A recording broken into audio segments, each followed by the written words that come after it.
I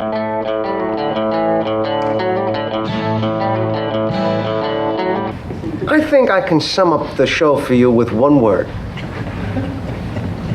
Nothing. The show is about nothing.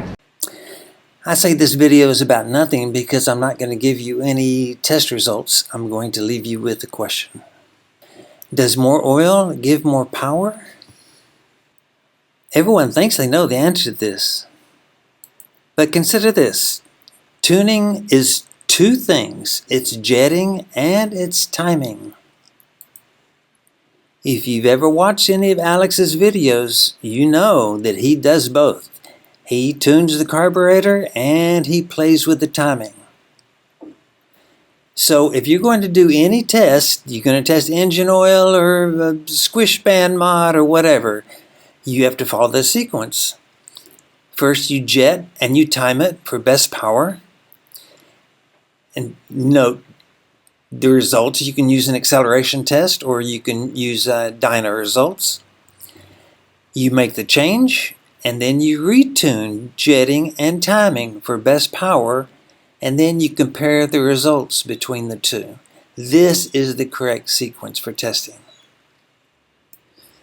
So the errors they made in their testing was they didn't retime to retune, and they didn't know that different types of oil require different timings. They were back in the Stone Age.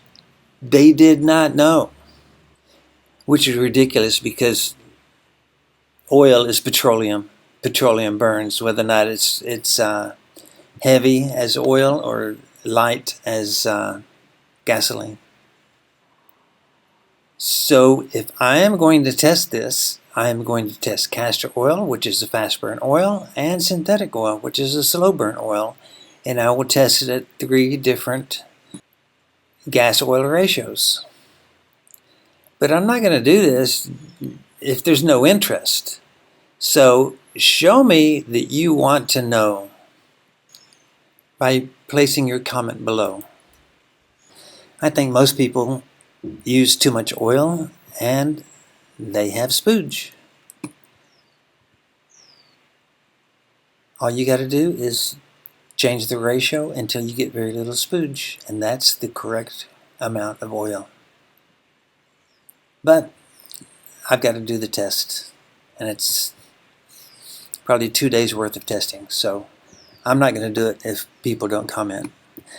Anyway, thanks for watching.